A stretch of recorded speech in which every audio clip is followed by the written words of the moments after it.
Alrighty, it is now 8:30. I'm just going to go ahead and give it 2 or 3 minutes here till we get some people viewing, and then we'll get started. I'm just going to do some things here, and then I'll check back in a minute, and we'll get rolling.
It's 8:32. I'm just going to give it a few more moments here.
All right, let's go ahead and get started here. Just give me a moment. See, we have some people watching.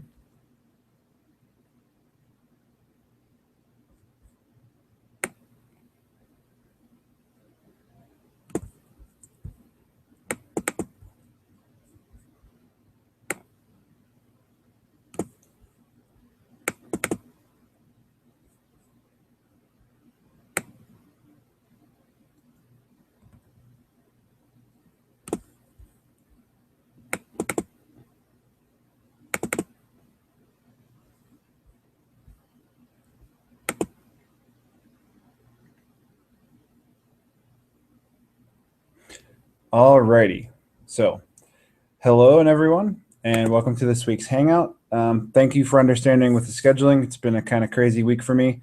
I know it's Friday night. For most people, that means you're probably not going to be watching till after the fact. For me, that means I went grocery shopping. But such as it is, thank you for everyone. Really quick, I wanted to mention something administrative-wise, is that for many people, I went ahead and sent out a customized workout, and it was just the walking portion. You may have gotten a private message about it. It's something new that Fitocracy is doing for coaches, that we can kind of have a dashboard of overlooking our team fitness classes and kind of seeing when the last time you did a workout is, the last time you interacted with your class, the last time you sent me a private message, things like that, so I can, at a glance, get an overall idea of participation. So I've asked everyone to fit in walking when you can, but I've decided to add that for most people that don't have an issue with it. Some people may have some issues that we've talked about privately, that'll prevent you from doing so. So if you got it, don't worry about it. I'm sorry, I didn't mean to blast it out to everyone, but it is a new feature that they're adding. So I was kind of playing with it. So if you're able to walk and you have time for it, please try to do so and track it in Fitocracy. And that kind of just gives me a glance of everyone's participation level in general, meaning if you're not a talkative person and the group atmosphere isn't something you're incredibly interested in, it still allows me to see that you're participating. So if you could please do that, I would greatly appreciate it. So because the scheduling was a little bit messed up this week, I didn't really push to have too many questions. I wanted to do something a little bit differently. I wanted to start the Hangout by reflecting briefly on some of the assignment replies and some people's progress updates that they've posted or issues they've run into. And I just kind of wanted to talk about them and expand a little bit more other than what I've replied in text. I sometimes find it's a lot easier to talk or ramble, depending on who you ask, about something rather than just type it out as a reply. So the primary topic that I wanted to discuss was the difference between luxury items that you budget first and simply just adjusting recipes to match your goals. Now, I know I've told people that there's no wrong answer when you talk about your luxury items because it's something that's personal to you. However, I just wanted to clarify what I'm talking about when I say luxury items versus adjusting recipes. My favorite example is using my favorite food, which is French toast. I didn't pick it for the example because it's my favorite, but because it's an extreme example. The extremes are very far apart where there's a huge calorie gap and protein gap between French toast as a luxury item and French toast as a variant recipe. So I'll explain a little bit more what I mean by that. And I do apologize in advance if talking about this makes you hungry, because I got hungry just thinking about it. So I have a snack prepared for after the Hangout to take care of that problem. So with the warning out of the way, onto the example. If we are budgeting to fit in French toast as a luxury item, I would plan on eating it for dinner that day in advance, so the day before. My recipe would be something like challah bread, which is a bread that's made with eggs already. So I would, make my mix of like eggs, full fat cream, honey, vanilla, cinnamon. I would soak the bread in the mixture overnight. And then the next day when I'm ready to make it, I'd fry it on the griddle using some butter. And then from there, I'd top it with cinnamon and pure Vermont maple syrup. So this would probably give me a normal, decent-sized portion, and it would be like 2,000 calories for a single meal, and probably not much protein other than what you get from the eggs. This is a luxury item. This is the Lexus or Maybach or Cadillac of French toast. So I'm preparing my meals for tomorrow, and I've just added a 2,000 calorie item, which for me, that's pretty close to my end goal of the day. I think my goal floats between like 2,300 and 2,400 calories. So that's pretty close. So what do you do now? In this case, I probably would have skipped breakfast.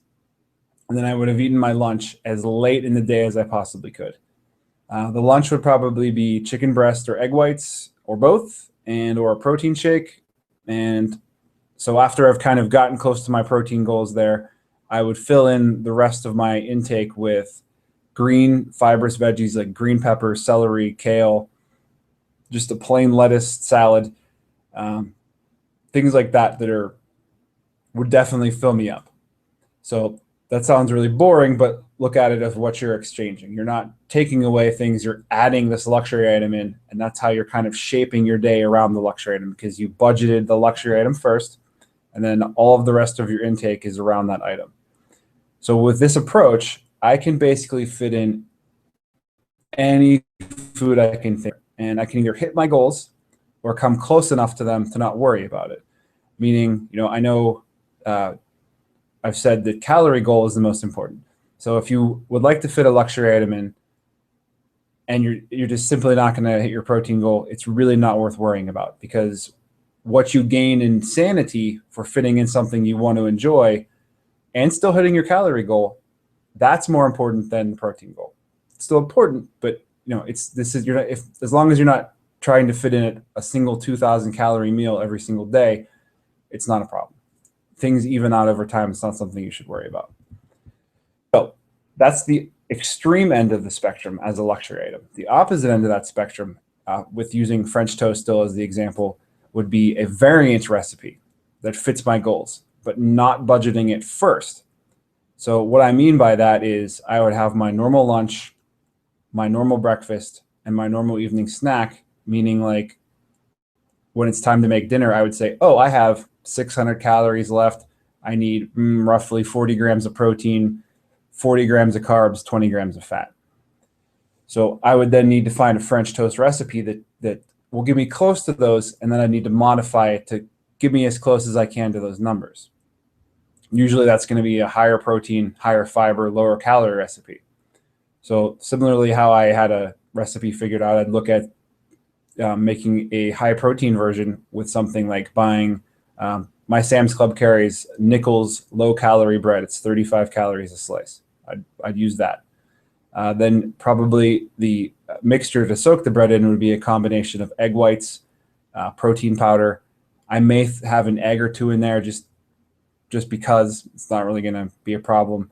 And then the final thing that I would do is, and it pains me to do this, but you got to do what you got to do, is instead of using maple syrup, like real maple syrup, or even like, Aunt Jemima or Log Cabin, that's like the high fructose corn syrup stuff, I would use a sugar-free variety that's very low calorie.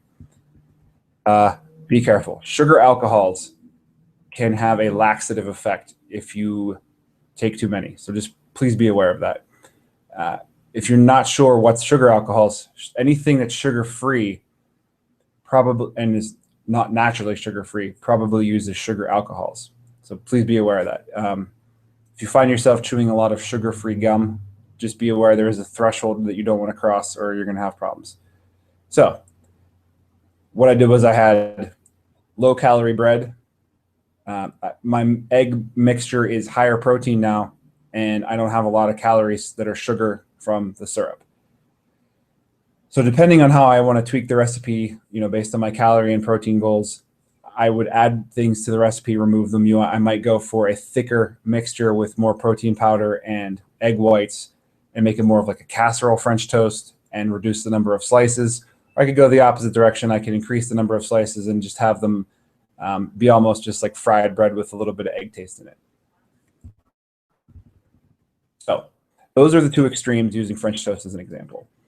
Those are the extremes, as I said. So it's certainly okay to kind of float between those two extremes and have it be a long-term habit you can use. You may find there's a balance between the two approaches that's easier for you.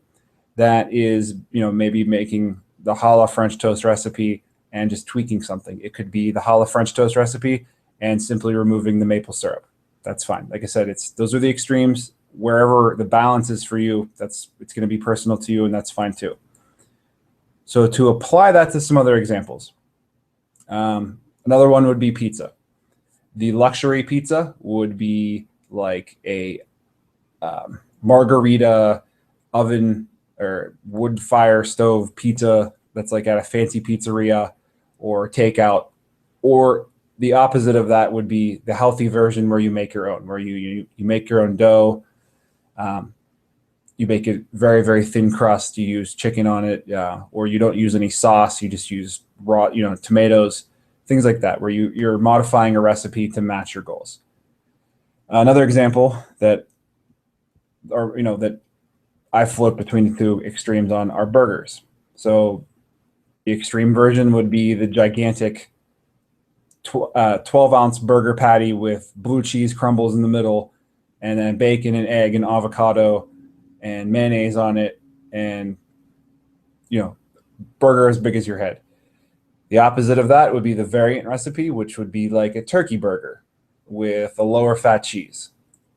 And you could do it on like a one of those low calorie sandwich thins. That would make that still a burger, make it fit your goals. And then, like I said about the middle ground would be some combination of the two, meaning it doesn't need to be the 2,000 calorie burger. It doesn't need to be the turkey burger that doesn't really scratch that itch of wanting a burger sometimes, because I've been there myself. So that's an example there. And after I posted the Hangout link, Avery was asking about sushi. I don't really eat sushi myself. but I wanted to make sure that I answered your question, Avery. So I did ask a friend of mine after the fact that does eat sushi, and he does track his intake on MyFitnessPal. So there's a sushi place that we go to on lunch. We both go. He orders. I don't. If he's not really carrying that particular day, he just gets his normal roll, and it's usually like salmon with some type of cream cheese, spicy mayo, and rice. When he wants to specifically fit into his goals, which he normally eats like a higher protein intake, lower carb, what he'll do is he'll remove the rice, go double meat, skip the spicy mayo. So he's basically trading in the carbs and the mayo for more meat that will fill him up and be lower calorie as a result for the most part. So this allows him to enjoy it, fit in his goals, and he has a version that he can work with. And then he still has the luxury version, where if he wanted to have the full roll with the mayo and the rice, then he would just need to plan that in his day first. So I believe that pretty much covers luxury items versus, taking a recipe and modifying it to meet your goals. And like I said, those are the extremes, and you may find what works for you is somewhere in the middle, or you can bounce between them. It's up to you. If you don't think I've covered that sufficiently, please let me know. Or if you'd like some more examples, I'll see if I can come up with them. Or, I'm sure everyone would love to hear everyone else's examples and recipes and things like that. So the second topic that I wanted to discuss is the mental aspect of coming back from a period of time when you're not able or willing to track your intake, think about your macros, or even have any semblance of portion control. So I'm not talking about like a single day where, I went over on my calories, but like say like a vacation, a week long, or an extended family event where the nutrition stuff is the last thing on your mind. This is a common mentality that I myself am still guilty of and have been guilty of this week, where you just have this string of days where you didn't track, you're over on your goals. And then when you kind of come back from that to normal life, you start to try to extend the period, even though by all means you should be just back to the way you were. I found this is more likely to happen if you immediately step on the scale, see a gigantic weight gain, which is probably not fat. It's just, water and additional food in your system, but it's very demoralizing.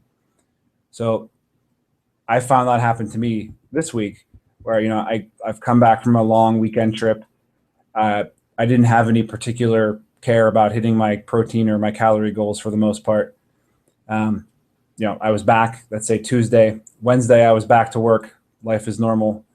Then the next day, I had a social obligation where I wasn't really going to be home for any of my meals. I didn't have the ability to take anything with me. I didn't have any real control as to what the meals were.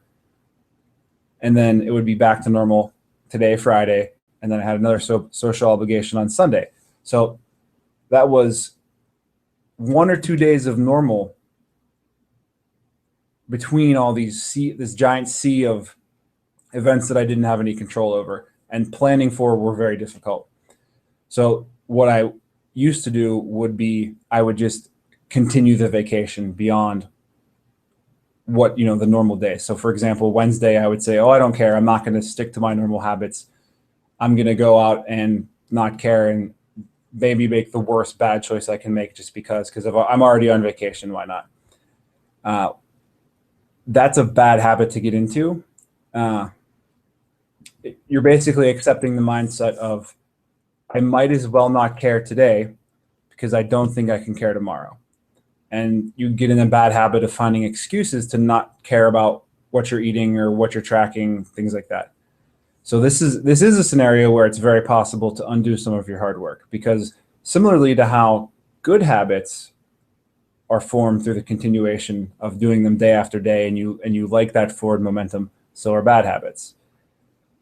So while I previously would have just kept not tracking until I had my calendar clear of social events, instead, my plan was for this week, I'm not stepping on the scale until I feel normal again, meaning like I don't feel bloated, my clothes are fitting 100% like they used to, and I kind of feel like I have some forward momentum with my good habits again. That way I'm not having that like mental blow of there's a giant weight gain, I've erased all my progress. Oh, I messed up really bad. I might as well just mess up some more. So by not weighing in and kind of just moving forward and then checking in later on, knowing that, you're not going to gain a lot of fat over a week's period of time. It just doesn't work that way. It's, if you see a giant jump in the scale, it was water, it was carbs, it's just extra food in your system. So similar to how do we want to have a bunch of days that are good habits chained up, we want to break the chain so that a new bad habit's not formed. So this is similar to actually the opposite of how I say foods are not good or bad. Habits are good or bad, and that is a bad habit to get into. And like I said, I specifically wanted to mention it because I saw someone else struggling with the same thing, and it's something that I struggle with this week too. It's not the easiest thing in the world to do. It takes practice. It's not something you're just going to instantly come back from a vacation and say, all right, I'm back. Let's do this. It may take some trial and error, but remember, every time that you mess up is a learning experience. You can't beat yourself up. You just have to learn from it and then move on. And lastly, as far as from what I have, I wanted to quickly mention the issue of hitting protein goals. So as you know, I've said that calorie deficits are not aggressive on purpose, but your protein goals are for the most part. Your protein goals are a lofty goal that you should work toward. If you don't hit it in a single day, as long as you're hitting your calorie goal, that's good enough. So please trust me when I say that as you continue to do this for a longer period of time, you'll get hungrier. And the protein goals will be easier and easier to reach because it helps you deal with hunger. The green vegetable intake and fiber intake will help as well, but that higher protein intake will help you significantly as far as hunger goes.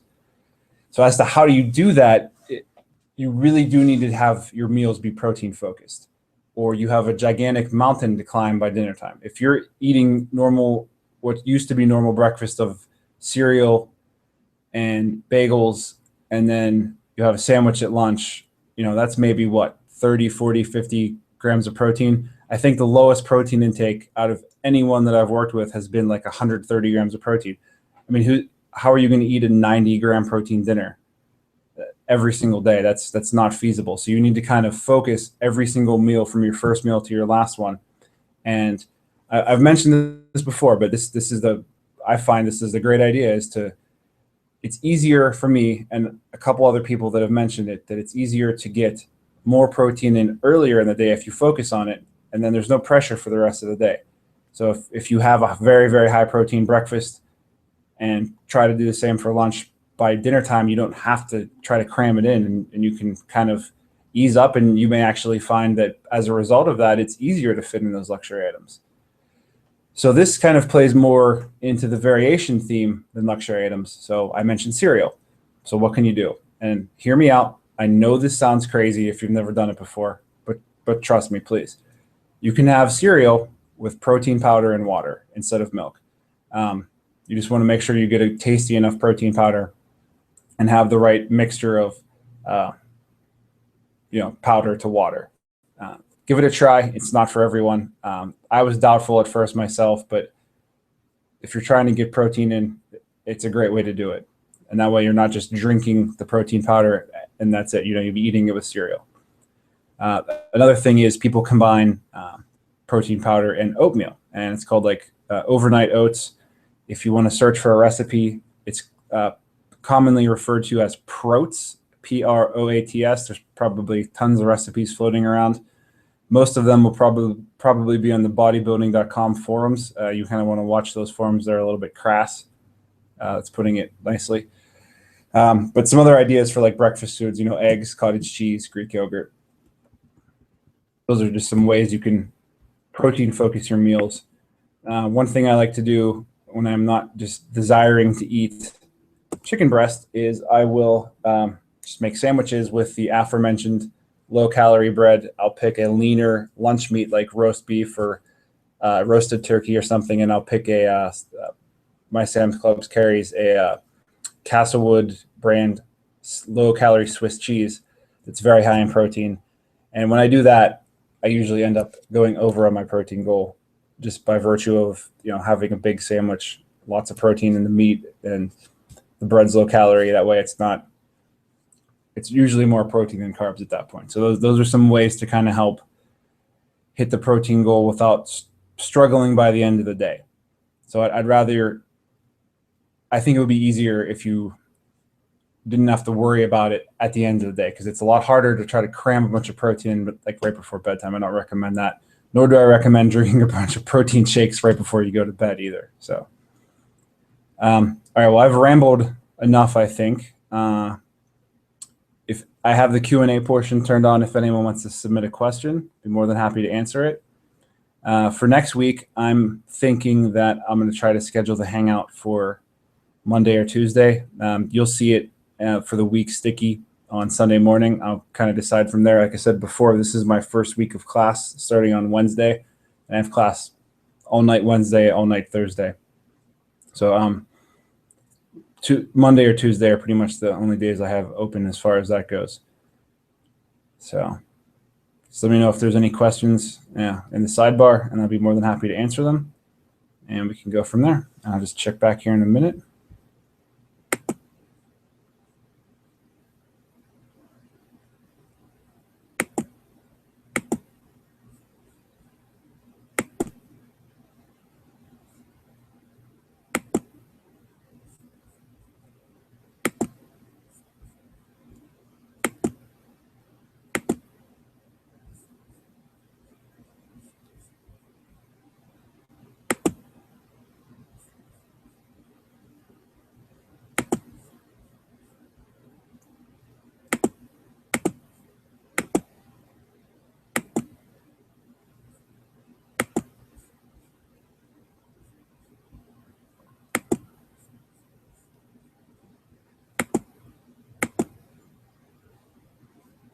All right, I'll just go ahead and give it one more minute, and if you guys don't have any questions, I'm going to go watch some Doctor Who.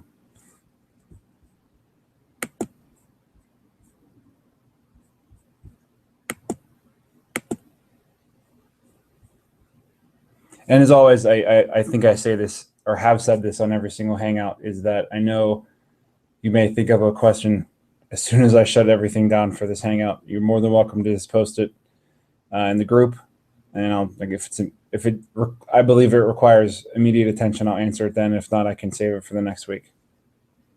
So, all right, I'm not seeing any questions popping up, so I'm going to go ahead and turn the Hangout off.